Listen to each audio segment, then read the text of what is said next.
तर विद्यार्थ्यांकडे स्पेशल आणि फ्रेश या सुपर क्लासमध्ये आपले सर्वांचेच मनापासून स्वागत आहे। आणि आज आपण या सुपर क्लासमध्ये पेसा जिल्ह्याअंतर्गत घेण्यात येणाऱ्या विद्यार्थ्यांनो जे आपल्या एग्जाम आहेत ग्रामसेवक, आरोग्य सेविका ह्या सर्व एग्जामसाठी अतिशय महत्त्वाचे आणि संभाव्य असणारे आपण जनरल नॉलेजच्या सुपर क्लासमध्ये कव्हर करणार आहोत। आणि त्या कारणास्तव सर्वांच्या सुपर क्लासला काय करायचं आहे, सुरूपासून शेवटपर्यंत नक्कीच पाहायचं आहे।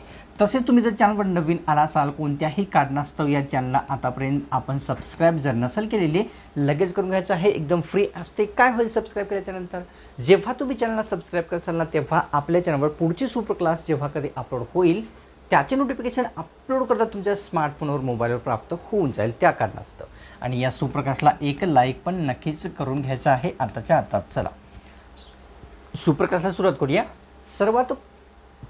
पहिला जो प्रश्न आहे तो कव्हर करूया विद्यार्थ्यांनो। आणि सर्वात पहिला प्रश्न आपल्याला दिसून येतो की जो संपत्तीचा हक्क जो आहे तो मूलभूत हक्कातून कोणत्या वर्षी वगळण्यात आलेला होता ते विचारलेलं आहे। वगळण्यात आलेला आहे संपत्तीचा हक्क मूलभूत हक्कातून।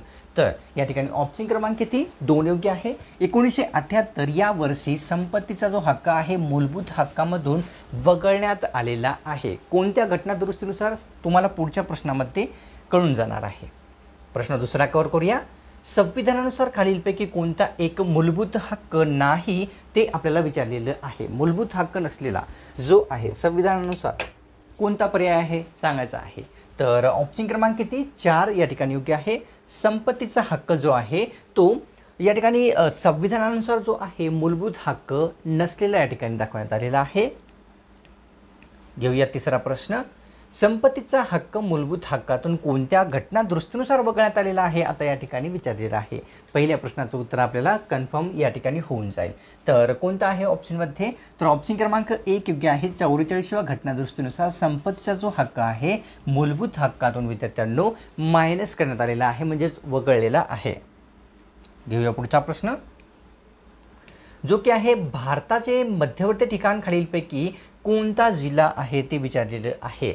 भारताचे मध्यवर्ती ठिकाण असलेला जिल्हा। तर ऑप्शनमध्ये आहे विद्यार्थ्यांनो ऑप्शन क्रमांक 2 योग्य राहणार आहे। नागपूर हा जो जिल्हा आहे भारताचे मध्यवर्ती ठिकाण असलेला जिल्हा आहे। नागपूरमध्ये जे 0 माइलस्टोन आहे ते ठिकाण जे आहे एकदम मधोमध आहे आपल्या भारताच्या। घेऊया पुढचा प्रश्न। प्रश्न या ठिकाणी असा आहे 5वा। चिखलदरा हे थंड हवेचे ठिकाण किती मीटर उंचीवर स्थित आहे। मीटरमध्ये विचारलेली आहे उंची चिखलदरा थंड हवेची। तर ऑप्शन क्रमांक या ठिकाणी विद्यार्थ्यांनो किती 2 म्हणजे या ठिकाणी 1088 मीटर उंचीवर चिखलदरा हे थंड हवेचे ठिकाण हे स्थित झालेले आपल्या सर्वांना पाहावयास मिळते। प्रश्न 6वा कव्हर करूया। राज्यपाल दर किती वर्षांनी वित्त आयोगाची स्थापना करतो ते विचारलेलं आहे। राज्यपाल वित्त आयोगाची स्थापना करतो हे सर्वांना माहीत आहे, तर किती वर्षांनी। तर ऑप्शनमध्ये विद्यार्थ्यांनो 1 योग्य राहणार आहे। तर 5 वर्षांनी राज्यपाल वित्त आयोगाची जी स्थापना आहे तो करत असतो। घेऊया पुढचा प्रश्न। प्रश्न 7वा कव्हर करूया।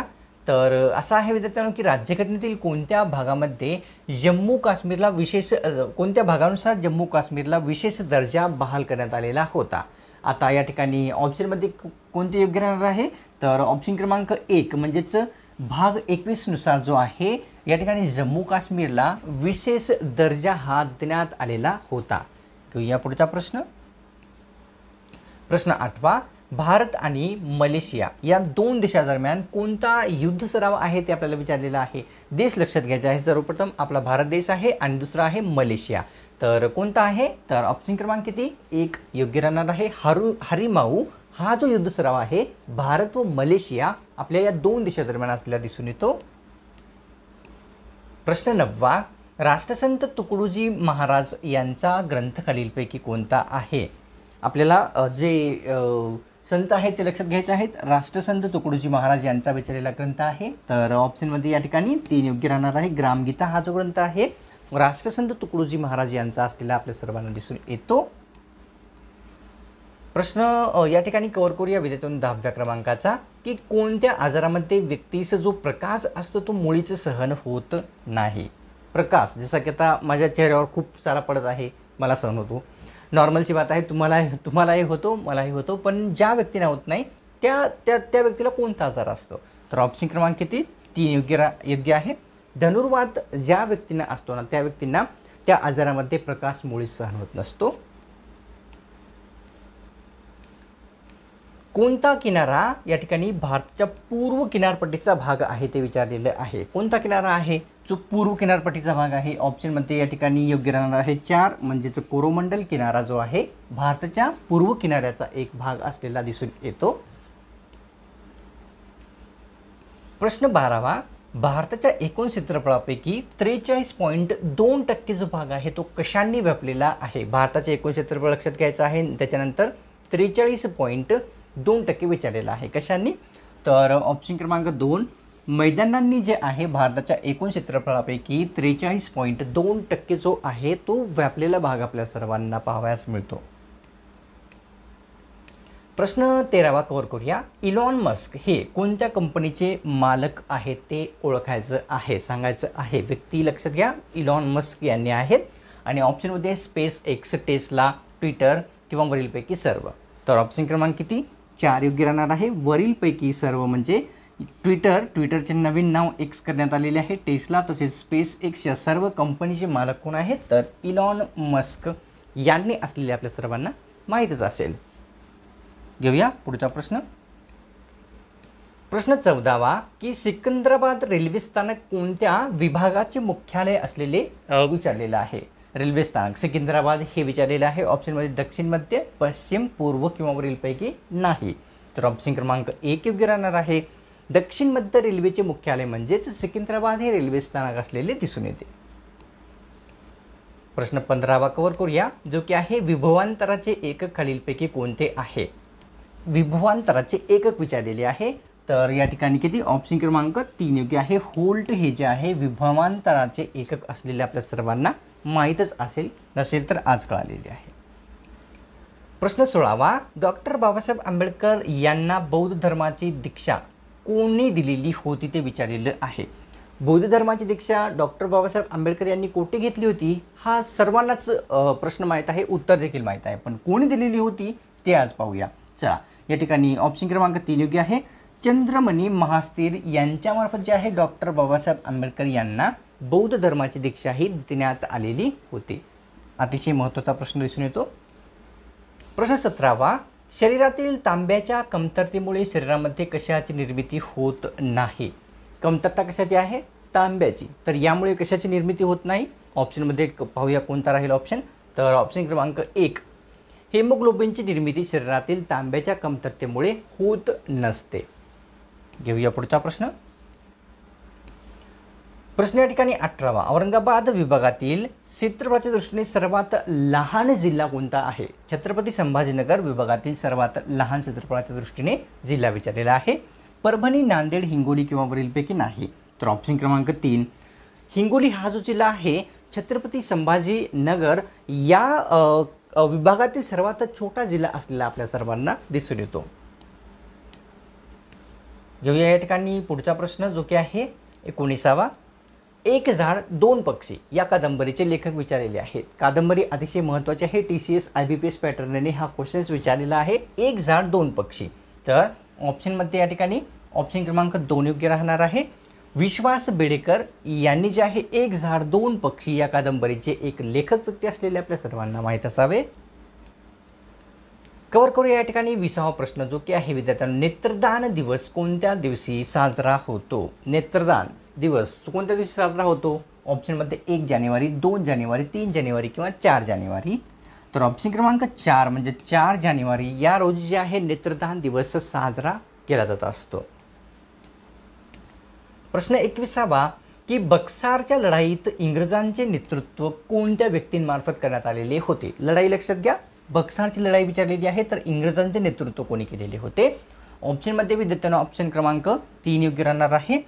मेजर मनरो यांनी जे आहे बक्सारच्या लढाईमध्ये कोणाचे? इंग्रजाचे नेतृत्व केलेले आपल्या सर्वांना दिसून येतात. घेऊया पुढचा प्रश्न. प्रश्न 22वा, की भारतामध्ये अरण्याखाली सर्वाधिक क्षेत्र असलेले राज्य. अरण्याखालील सर्वाधिक क्षेत्र असलेले राज्य विचारलेले आहे. ऑप्शनमध्ये मध्य प्रदेश, उत्तर प्रदेश, राजस्थान किंवा बिहार. तर ऑप्शन क्रमांक किती विद्यार्थ्यांनो या ठिकाणी 1 योग्य राहणार आहे. मध्य प्रदेश हे जे राज्य आहे विद्यार्थ्यांनो कशामध्ये? तर अरण्याखाली सर्वाधिक क्षेत्र असलेले आपल्या सर्वांना दिसून येते. चला एक वेळेस कन्फर्म करूया. हां ठीक आहे. चला घेऊया पुढचा प्रश्न. आता प्रश्न या ठिकाणी विद्यार्थ्यांनो 23वा असा आहे की 2000 रुपयाच्या नोटेवर किती भाषा ह्या मुद्रित केलेल्या असतात ते आपल्याला सांगायचं आहे. नोट आहे 2000 रुपयाची. तर ऑप्शनमध्ये आहेत 22, 20, 18, 17. तर ऑप्शन क्रमांक 4 योग्य आहे. 17 भाषा जे आहेत 2000 रुपयाच्या नोटेवर मुद्रित केलेल्या असतात. प्रश्न 24वा, कुत्रा चावल्यानंतर देण्यात येणारी जी लस आहे ती कोणी शोधून काढलेली आहे? कुत्रा चावल्यानंतर देण्यात येणारी लस. या ठिकाणी tenders robin, wing कॉग, Louis Pasteur किंवा वरील नाही. तर ऑप्शन क्रमांक किती? 3 योग्य आहे. लुई पाश्चर यांनी कुत्रा चावल्यानंतर जे आहे ती लस जी देते ते शोधून काढलेली आपल्या सर्वांना दिसून येते. प्रश्न 25वा, माहितीच्या अधिकाराची अंमलबजावणी कधीपासून झालेली आहे? विचारलेली आहे अंमलबजावणी कधीपासून झालेली आहे. तर ऑप्शनमध्ये या ठिकाणी योग्य राहणार आहे 4, 12 ऑक्टोबर 2005 या वर्षी या दिवसापासून माहितीच्या अधिकाराची अंमलबजावणी करण्यात आलेली दिसून येते. प्रश्न 26वा, भारतीय राज्यघटनेमध्ये मूलभूत कर्तव्ये कोणत्या देशाकडून घेण्यात आलेली आहेत? विचारलेलं आहे मूलभूत कर्तव्ये कोणत्या देशाकडून घेण्यात आलेली आहेत? Ireland, Russia, America, Germany. तर ऑप्शन क्रमांक किती? 2 योग्य आहे. रशिया या देशाकडून भारतीय राज्यघटनेमध्ये मूलभूत कर्तव्ये हे घेण्यात आलेले दिसून येतात. प्रश्न 27वा, की तीक्ष्ण शब्दाचा विरुद्धार्थी शब्द विचारलेला आहे. शब्द लक्षात घ्या. तीक्ष्ण हा शब्द आहे तर याचा विरुद्धार्थी शब्द या ठिकाणी दुर्भागी, बोथट, प्रखर किंवा मैतक्य. तर ऑप्शन क्रमांक किती? या ठिकाणी 2 योग्य आहे. बोथट हा जो शब्द आहे तीक्ष्ण शब्दाचा काय विरुद्धार्थी शब्द असलेला आपल्या सर्वांना पाहाव्यास मिळतो.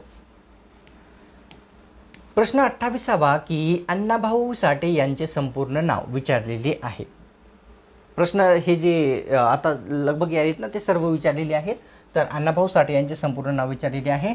ऑप्शनमध्ये या ठिकाणी योग्य राहणार आहे विद्यार्थ्यांना 2, तुकाराम भाऊराव साठे असे जे आहे अण्णाभाऊ साठे यांचे एक संपूर्ण नाव असलेले दिसून येते. प्रश्न 29वा, पेन्सिलचे जे लाकूड किंवा पेन्सिल कोणत्या झाडापासून तयार होते ते विचारलेलं आहे. पेन्सिल हा अतिशय महत्त्वाचा प्रश्न होऊ शकतो. या ठिकाणी फॅक्ट बेसिस आहे क्वेश्चन्स. पेन्सिलचे लाकूड कोणत्या झाडापासून तयार झालेले असते? फ्लेम ट्री, साग, चंदन किंवा देवदार. तर ऑप्शन क्रमांक 4 देवदार या झाडाच्या लाकडापासून पेन्सिल ही तयार केली जात असते. फक्त लाकूड तेवढं, त्याच्या मधातला जे भाग असतो तो नाही. कवर करूया पुढचा प्रश्न जो की आहे 30वा. या ठिकाणी अंबादेवी मंदिर महाराष्ट्रातील कोणत्या जिल्ह्यामध्ये स्थित आहे ते आपल्याला सांगायचं आहे. कोणते मंदिर विचारलेले आहे विद्यार्थ्यांनो? तर अंबादेवी हे मंदिर. तर ऑप्शनमध्ये औरंगाबाद, पुणे, ठाणे किंवा अमरावती. तर ऑप्शन क्रमांक 4 अमरावती जिल्ह्यामध्ये अंबादेवी हे मंदिर स्थित असलेले आपल्या सर्वांना पाहावयास मिळते. आता सुपर क्लासला सोडण्यापूर्वी विद्यार्थ्यांना एक रिक्वेस्ट आहे, तुम्ही जर चॅनलवर नवीन आला असाल तर काय करायचं आहे, आताच्या चॅनलला आपल्याला सबस्क्राईब लगेच करून घ्यायचं आहे. सबस्क्राईब करणं एकदम फ्री असते. काय होईल, जसं की मी स्टार्टिंगला सांगितलं की जेव्हा तुम्ही सबस्क्राईब करसाल ना तेव्हा आपल्याला जेव्हा कधी पुढची सुपर क्लास अपलोड होईल त्याची नोटिफिकेशन अपलोड करता तुमच्या स्मार्टफोनवर, मोबाईलवर प्राप्त होऊन जाईल. त्या कारणास्तव सबस्क्राईब करणं गरजेचे असते. तसेच सुपर क्लासला एक लाईक पण नक्कीच करायचं आहे. आतापर्यंत हा सुपर क्लास पाहिला म्हणजे तुम्ही एक चिकाटीचे विद्यार्थी आहात, त्या कारणास्तव तुम्ही पाहिलेलं आहे. तर लगेच करून घ्या लाईक आणि सबस्क्राईब. तर मिळूया आपण एका नव्या स्पेशल आणि फ्रेश सुपर क्लासमध्ये.